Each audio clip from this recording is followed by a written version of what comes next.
Tuberculosis was the leading cause of death in the United States from 1880 through the 1940s and the advent of antibiotics. The disease solidified the foundation of Santa Fe as a major art center.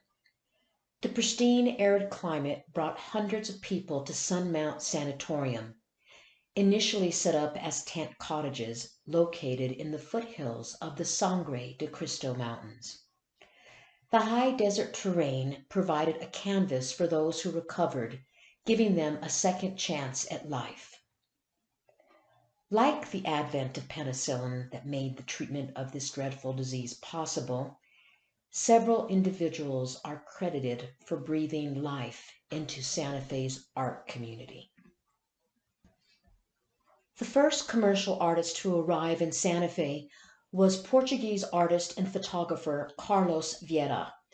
In the early part of the 20th century, he moved from New York to Santa Fe seeking a cure from tuberculosis. It was at Sunmount Sanatorium that he met another patient, the Brazilian architect John Gamim. The Portuguese language created a bond between the two men, which led them to spearhead the Pueblo Revival style of Santa Fe architecture. Sheldon Parsons was the second artist to arrive in Santa Fe in 1913. A prominent painter in New York, he came to Santa Fe suffering from tuberculosis. Parsons became the first director of the Fine Arts Museum of New Mexico. Victor Higgins was a member of the Tau Society of Artists and one of the first modernistic painters of the 20th century to participate in the opening exhibit of the Museum of Fine Arts of New Mexico in 1917. He was married to Sarah Mack, the daughter of Santa Fe artist Sheldon Parsons. Gerald Cassidy had a successful career as a lithographer in New York. He was stricken with pneumonia in 1890 and given 6 months to live. The artist headed west to convalesce at a sanatorium in Albuquerque, where he recovered.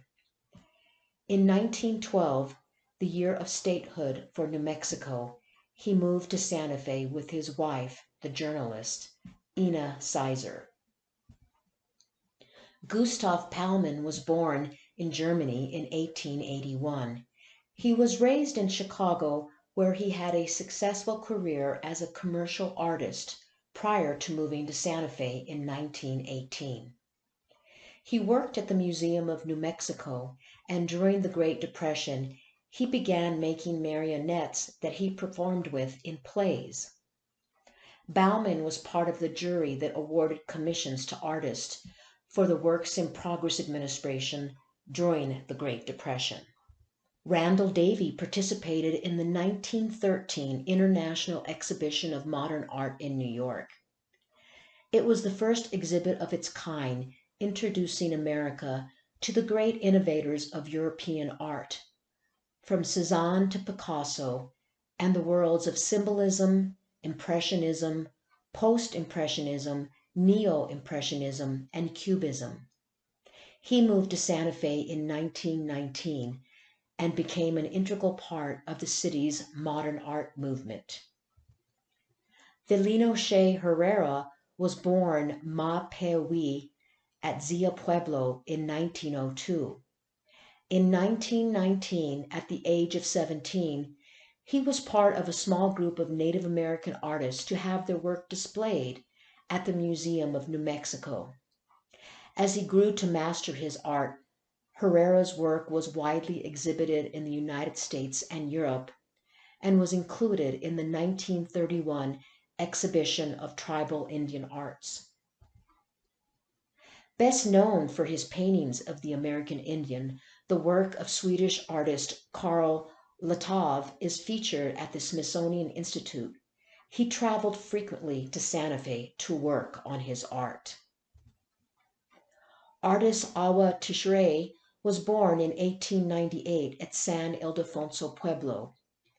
He was a self-taught painter and muralist who conveyed his native roots through symbolism and realism.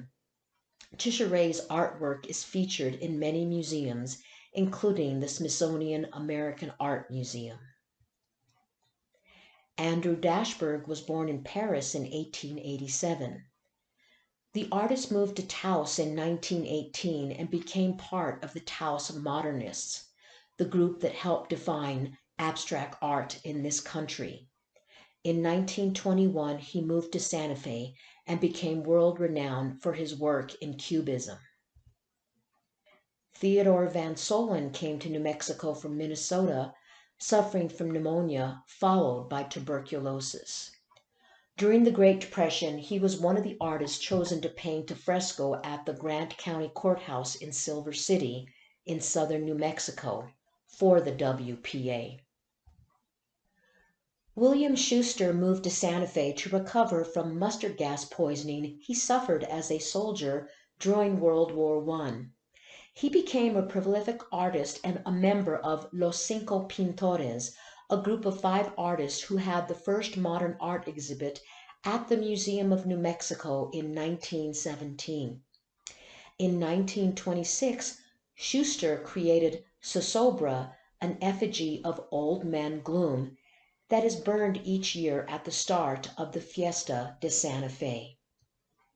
During the early part of the 20th century, many artists came to Santa Fe seeking a cure from tuberculosis.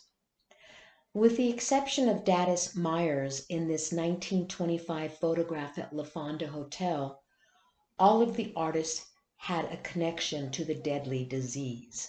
From left to right, Carlos Vieta, Drdis Myers, Sheldon Parsons, Theodore Van Solen, Gerald Cassidy, and Will Schuster. New Mexico's world-renowned potter Maria Martinez was born in 1887 at San Ildefonso Pueblo. She was instrumental in reviving the ancient technique of black-on-black pottery from the Neolithic era in the Southwest. This ancient craft has become synonymous with the Pueblo people of northern New Mexico. The deaf sculptor Eugenie Chouinard came to Santa Fe in 1927 at the invitation of Edgar Lee Hewitt, the founder of the Museum of New Mexico. Her work was exhibited at the Museum of Modern Art and at the 1933 World's Fair in New York City. Pablita Velarde was born in 1918 at Santa Clara Pueblo in northern New Mexico. Her work has been exhibited at the Smithsonian Institution and throughout the United States. Jose Dolores Lopez, a native of the village of Cordova in northern New Mexico, was one of the early Hispanic sculptors. Seen here is his Our Lady of Light, which was created during the Great Depression for the WPA. That piece, along with his sculpture Adam and Eve, were exhibited at the Cochrane Gallery of Art in 1934 in Washington, D.C. Alfred Morang, seen here on the right, contracted tuberculosis and moved to Santa Fe in 1937 to take advantage of the arid climate. When he recovered, he became a member of the Transcendental Painting Group, along with artists Raymond Johnson, William Lumpkins, and Emil Bergstrom. Together, these young artists began a movement that embodied the world of abstract art that attracted national attention.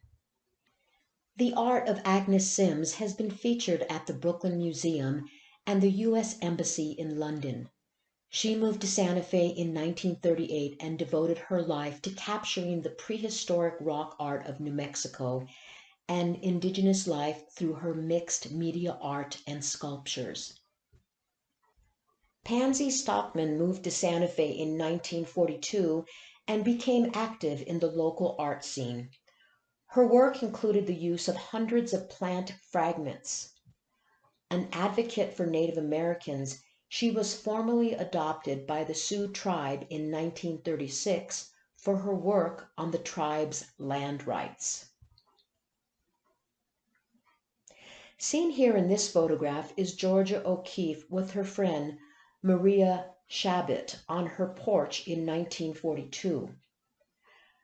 The bovine skull decorating the top of her portal was one of many skulls she painted throughout her career that has become synonymous with the landscape of New Mexico. Her paintings of skulls and flowers are recognized throughout the world. Seen in the background of this photo is Perdinal Mountain, where her ashes were scattered after her death in 1986. The mountain is located in the expansive northern New Mexico vista, immortalized in her paintings, that is often referred to as O'Keeffe Country.